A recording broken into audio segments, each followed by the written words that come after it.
তাড়াতাড়ি কাজ করি রে, নাইলে ভাই যদি দেখে প্লেটগুলো এখনো অপরিষ্কার রয়েছে তাইলে বকাবকি করবে। এই বেটা, দ্রুত কাজ করতে পারছ না? দেখতে পাচ্ছ না টেবিলে কাস্টমার বসে রয়েছে? তাড়াতাড়ি প্লেট দিয়ে টেবিলে দে। ভাই আমি তো তাড়াতাড়ি কাজ করতেছি, আর কত তাড়াতাড়ি করব? এই বেটা, আবার মুখে মুখে কথা কস? তোর কইছি না তাড়াতাড়ি প্লেট ধুইতে? তাড়াতাড়ি প্লেট ধো। ঠিক আছে ভাই, ধুচ্ছি। সবসময় এত দ্রুত কাজ করি, তারপরে ওনার মন ভরে না। একটু ঢিলা কাজ করলেই বকাবকি শুরু করে দেয়। রেস্ট নেওয়ার তো সময়ই দেয় না। তাক কাজ শেষ করি। ভাই আপনাদের কি কি দিব? ভাই আপনারে কি আবার বলা লাগবো?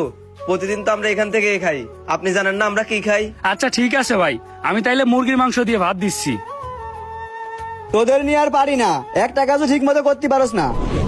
ভাই একটা কথা বলা যাবে? কি কথা ভাই বলেন? ভাই আসলে আমার একটা কাজের দরকার ছিল, একটা কাজ দেয়া যাবে? ভাই আসলে আমরা অভিজ্ঞ লোক ছাড়া নিই না। আপনার কি কাজের অভিজ্ঞতা আছে? হ্যাঁ ভাই, আমি এর আগে তো হোটেলে কাজ করছি। তাহলে এখানে আসছেন কেন? আগের হোটেল কি হয়েছে? ভাই কি বলবো আর, আসলে ওখানে বেতন ঠিকঠাক ভাবে দিত না, এই জন্যই এখানে আসলাম। আচ্ছা ঠিক আছে। এই অব্রে, এদিকে আই তো। জি ভাই বলেন। এই দেখ, এই ছেলেটারে নতুন কাজে নিয়েছি, এর সব কাজ বুঝাই দিবি। ও আচ্ছা, আপনার পরিচিত নাকি ভাই? আরে না, পরিচিত না, ওর নাকি কাজের অভিজ্ঞতা আছে, এর জন্যই কাজে নিচ্ছি। ও ঠিক আছে ভাই, আসেন আপনার কাজ বুঝাই দিচ্ছি। আচ্ছা। কিরে, বেচা কিনার এই অবস্থা কে? সারাদিন কি বেচা কিনা হয় না? আরে ভাই হয়, আপনার একটা কথা বলার ছিল। কথা বলা ছিল মানে? কি কথা? আরে ভাই, আপনার যে পুরাতন স্টাফ অভ্র, ও তো আর বন্ধু বান্ধবরে খাওয়ায় আর টাকা কম রাখে, অনেকের কাছ থেকে তো টাকা নেয়ই না। কি কস? এমনি চলতে থাকলে তো আমার ব্যবসার লাল বাতি চলে যাবে। আরে হ ভাই, শুরু তো হয়ে গেছে, ওরে যদি আপনি হোটেল থেকে না বের করেন তাইলে আপনার ব্যবসা লাটাই উঠবে। আচ্ছা ঠিক আছে, আমি দেখতেছি। ভাই আমাদের বিল কত হয়েছে? ভাই আপনাদের বিল তো হইছে 500 টাকা। ভাই আজকে তো টাকা পয়সা একটু শর্ট আছে, আজকে 300 টাকা দিলে হবে না? আর বাকি 200 টাকা আমি কালকে দিই। ও 200 টাকা পরে দিবেন, সমস্যা নেই ভাই। আপনারা তো রেগুলারই আসেন, আপনারা তো এখানকার রেগুলার কাস্টমার। পরে দিয়েন, কালকেই দিয়েন। ঠিক আছে ভাই, ধন্যবাদ। এই অব্র, এই দাঁড়া, ওদের বিল কত হয়েছে রে? ভাই উনাদের বিল হয়েছে তো 500 টাকা। 500 টাকা বিল হয়েছে, আর তোর হাতে দেখছি আমি 300 টাকা। 300 টাকা কেন?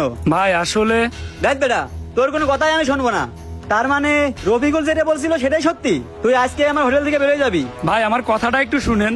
হ্যাঁ বেটা, তোর কি কথা শুনবো রে? তুই এখনই আমার হোটেল থেকে বেরো, আর তোর এই মাসের বেতন আমি সম্পূর্ণ দিয়ে দেবো। আরে ভাই একটু বুঝার চেষ্টা করেন। হ্যাঁ বেটা, তোর বের হইতে কইছি না? তুই এক্ষুনি আমার হোটেল থেকে বের হ।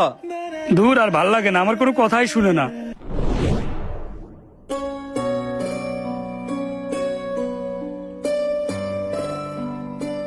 ভাই পানি দিয়েন। কি রে, কাস্টমার পানি চাচ্ছে, পানি টানি না দিয়ে রফিকুল কই গেছে? রফিকুল কই? হ্যাঁ বেটা, কাস্টমার ওদিকে পানি চাচ্ছে আর তুই এখানে বসে বসে গান শুনছিস? ভাই কিছু বলবেন নাকি? কেমনটা লাগে? হ্যাঁ বেটা, তোর এতক্ষণ ধরে আমি কি বললাম? কিছু বলছেন নাকি ভাই?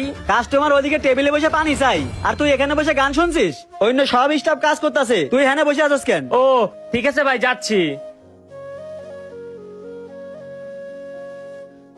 কি স্টাফ নিলাম, ঠিক মতো কাজ কামও করে না, হিসাবেও মাঝে মাঝে গড়বড় হয়। কি ব্যাপার ভাই, কি অবস্থা? এই তো ভাই আলহামদুলিল্লাহ, আপনার কি অবস্থা? আমার অবস্থা কি বলবো ভাই, ব্যবসার অবস্থা খুবই খারাপ।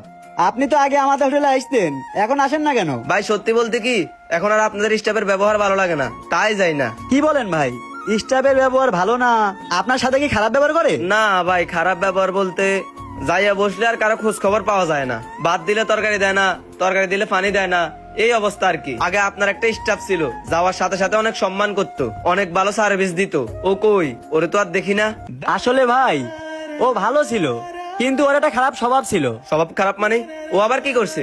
আরে ভাই, সেদিনই তো আপনার সামনে হাতে নাতে ধরলাম, আপনাদের বিল হয়েছে 500 টাকা, ও আমার দেখায় 300 টাকা আর 200 টাকাও মেরে দিছে। কি বলেন ভাই? ও 200 টাকা মাইরা দিছে মানে? ওই দিন তো আমার কাছে এত টাকা ছিল না, তাই আমি ওরে 300 টাকা দিছি, আর বাকি টাকাটা এরপর দিন যাই আপনার আরেকটা স্টাফের কাছে দিলাম। কি বলেন ভাই? আর আমি ওরে ভুল বুঝে হোটেল থেকে বের করে দিলাম। আচ্ছা ভাই, আপনি হোটেলে এসেন, কালকে থেকে ওরে আবার হোটেলে পাবেন। গ্যাসের সিলিন্ডার গুলো না গুডাউনে রেখে আসতে বললাম, তাহলে এগুলো এখানে কে? এই তোরা কই রে সব? ভাই আমারে ডাকছিলেন? তোরে তো ডাকছিলাম, তুই আবার আমার এখানে কাজে আয়। কেন ভাই, আমি তো চোর, আপনার সেই নতুন স্টাফ কি হইলো? আরে ওর কথা আর বলিস না, ওরে তো বের করে দিছি। হালাই একটা বাটপার। কেন ভাই, ও আবার কি করছে? হালাই কাজ কাম করে না, আর নিজে চুরি করে, আর এরও দোষ দিয়ে বেড়ায়। আর ভাই, সেদিন আপনি আমার কোনো কথাই শুনলেন না।